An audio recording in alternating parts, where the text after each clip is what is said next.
দ্রুত নির্বাচনের বিষয়ে ঐকমত্য হয়েছে বিএনপি ও ইসলামী আন্দোলনের।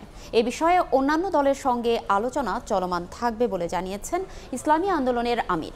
আর বিএনপি মহাসচিব বলেছেন, প্রয়োজনীয় সংস্কার শেষে দ্রুত নির্বাচন সহ 10টি বিষয়ে সিদ্ধান্ত হয়েছে। বিএনপি মহাসচিব মির্জা ফখরুল ইসলাম আলমগীর ও ইসলামী আন্দোলন বাংলাদেশের আমির মুফতি মোহাম্মদ রেজাউল করিমের সরাসরি প্রথম সাক্ষাৎ। হাসি মুখে আলিঙ্গনের পর শুরু হয় দুই নেতার বৈঠক।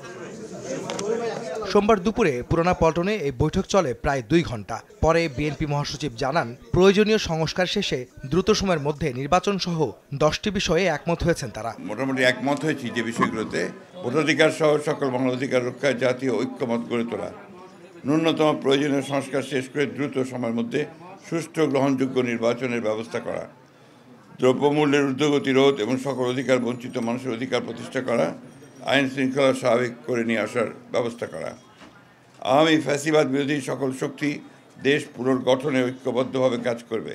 ইসলামী আন্দোলন বাংলাদেশের আমির বলেন, রাজনৈতিক দলগুলোর সঙ্গে আলোচনা চলমান থাকবে।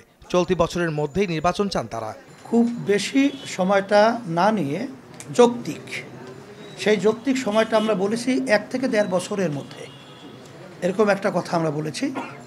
আর 6 মাস তো প্রায় চলেই গেল, আর 1 বছরের মধ্যেই সুন্দর একটা জাতীয় নির্বাচনের ব্যবস্থা করবে, এটাই আসলে মূলত আমাদের কথা।